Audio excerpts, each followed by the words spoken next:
बिस्मिल्लाहिर्रहमानिर्रहीम अस्सलाम वालेकुम। आज का हमारा टॉपिक अगस्टिन एजेस। तो बढ़ते हैं स्क्रीन की तरफ। हिस्ट्री ऑफ इंग्लिश लिटरेचर के अंदर न्यू क्लासिकल पीरियड को 3 हिस्सों में डिवाइड किया गया है: restoration period, Augustan ages and age of sensibility. Restoration period को पढ़ने के बाद आज का हमारा टॉपिक है अगस्टिन एजेस। अगस्टिन एजेस का टाइम पीरियड 1700 टू 1745 तक है। इसे age of neo classicism, age of reasons, age of exuberance, age of scandal और एज ऑफ अलाइटमेंट भी कहा जाता है। अगस्टिन एजेस को पढ़ने से पहले हिस्ट्री की तरफ एक नज़र डालते हैं। हमें मालूम है कि रिस्टोरेशन पीरियड के अंदर चार्ल्स सेकंड को फ्रांस से लाकर दोबारा से इंग्लैंड का किंग बना दिया गया था और चार्ल्स सेकंड एक अय्याश किस्म का किंग था। इसकी वैसे तो औलादें 11 के करीब बताई जाती हैं, लेकिन इसकी कोई भी जायज़ औलाद नहीं थी। और हमें पता है कि इंग्लैंड के रॉयल सिस्टम के अंदर जब एक किंग की डेथ हो जाती है तो उसके बाद उसका बेटा या बेटी ही तख्त पर आके बैठता है, लेकिन यहाँ पर तो चार्ल्स सेकंड की कोई जायज़ औलाद नहीं है। तो अगस्टिन एज के अंदर जेम्स सेकंड, जो कि इसका भाई होता है, इसे किंग बना दिया जाता है और 1685 से लेकर 1688 तक जेम्स सेकंड किंग रहता है इंग्लैंड का। 1688 के अंदर जेम्स सेकंड को फोर्सफुली किंग ऑफ इंग्लैंड की कुर्सी से उतार दिया जाता है। उसकी एक वजह यह थी कि जेम्स सेकंड कैथोलिक होता है और ये कैथोलिसिज्म को ही इंग्लैंड के अंदर दोबारा से लाना चाहता है। इससे पहले जो चार्ल्स सेकंड था वो भी कैथोलिक था, लेकिन उसने पब्लिकली ये अनाउंसमेंट कर दी थी कि मैं अपने मजहब को चेंज करता हूं, मैं अब प्रोटेस्टेंट बन गया हूं, जिसकी वजह से चार्ल्स सेकंड को इंग्लैंड का किंग रहने दिया गया था। लेकिन इसके बाद जो इसका भाई जेम्स सेकंड अगस्टिन एजेस के अंदर आया है, इसने ये कहा है कि मैं कैथोलिक हूं और कैथोलिसिज्म को ही इंग्लैंड के अंदर लाऊंगा। और हमें पता है कि इंग्लैंड के अंदर प्रोटेस्टेंट का बोलबाला था, जिसकी वजह से वो खौफजदा हो गए कि कैथोलिक तो दोबारा से आकर हमारे ऊपर जुल्म सितम करना शुरू कर देंगे, इसलिए जेम्स सेकंड को किंग ऑफ इंग्लैंड की कुर्सी से उतारो। तो इस तरह 1688 के अंदर जेम्स सेकंड को इंग्लैंड की कुर्सी से उतार दिया गया।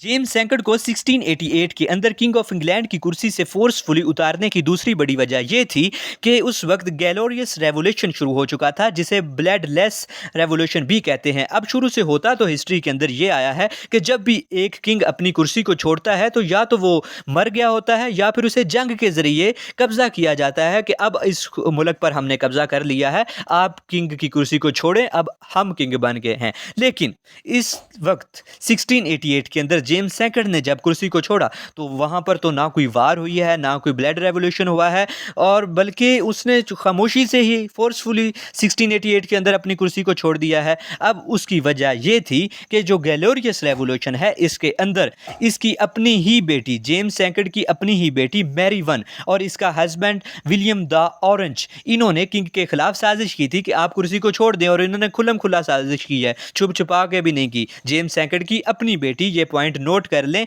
जिसका नाम था मैरी, और इसका हस्बैंड विलियम द ऑरेंज, इन दोनों ने मिलकर ग्लोरियस रेवोल्यूशन 1688 के अंदर किया। और जब जेम्स सेकंड ने अपनी कुर्सी को छोड़ दिया तो मैरी और इसका हस्बैंड विलियम द ऑरेंज ये इंग्लैंड के किंग और क्वीन बन गए, और यहाँ पर इंग्लैंड के अंदर आते ही विलियम द ऑरेंज को विलियम थर्ड का नाम दे दिया गया।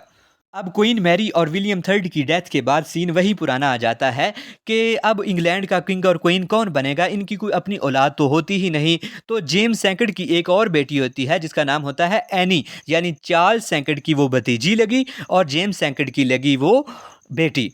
अब ये बताने की यहाँ पर ज़रूरत क्यों थी, क्योंकि जिस तरह से इसके चाचा चार्ल्स सेकंड ने, इसके अंकल ने कहा था कि मैं कैथोलिक था पहले, लेकिन जब मैं किंग बना हूँ मैं प्रोटेस्टेंट बन गया हूँ, इसी तरह क्वीन एनी ने भी इसी तरह से किया, क्योंकि उसे पता था कि उसका फादर जेम्स सेकंड कैथोलिक था और उसे फोर्सफुली 1688 के अंदर अवाम ने उतार दिया था किंग ऑफ इंग्लैंड की कुर्सी से।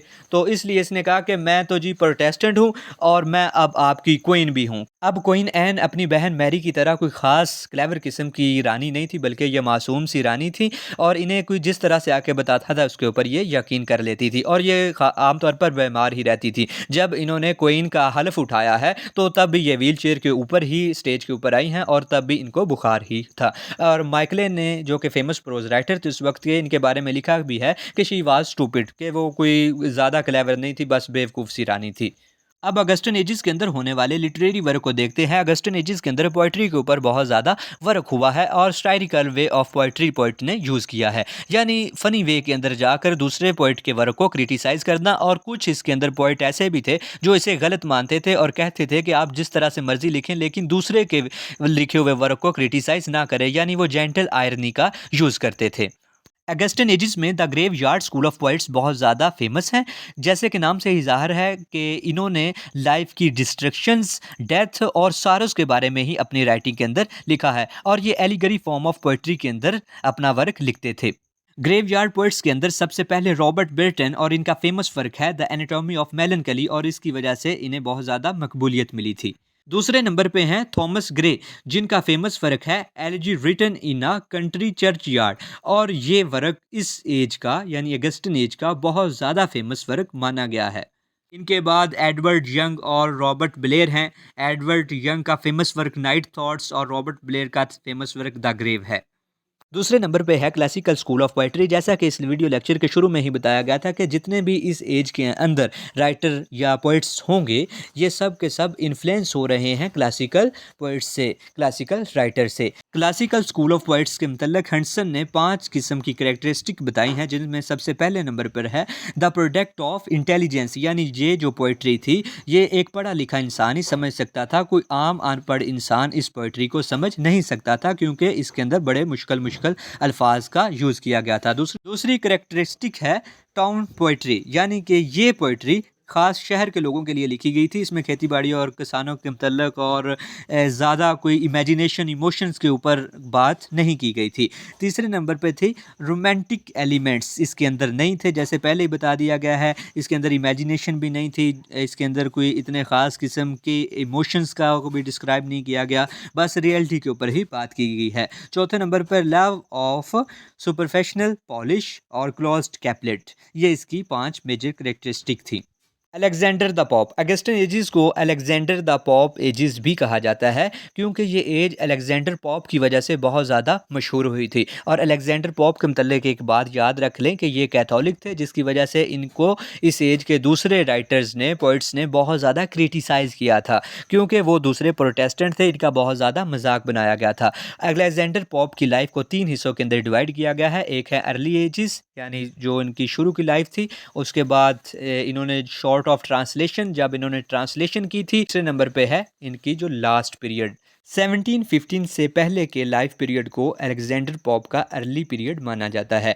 इस पीरियड के अंदर इन्होंने कोई ख़ास किस्म के वर्क नहीं लिखे, बल्कि इन्होंने दूसरे राइटर्स की कॉपी की है, यानी इमिटेशन ही करते रहे हैं।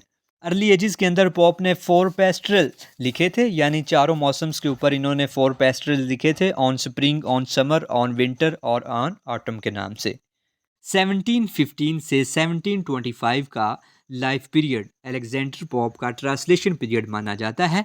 इसके अंदर इन्होंने एलियाद और एडिसी, जो कि एशियंट ग्रीक लिटरेचर के पुराने वर्क थे, इनकी ट्रांसलेशन करने की पूरी कोशिश की है, लेकिन इनकी कोई ख़ास ट्रांसलेशन नहीं कर पाए थे क्योंकि ये बहुत ज़्यादा पुराने वर्क थे। इसके अलावा rape of the lock Alexander Pope का बहुत ज़्यादा फेम हासिल करने वाला वर्क है।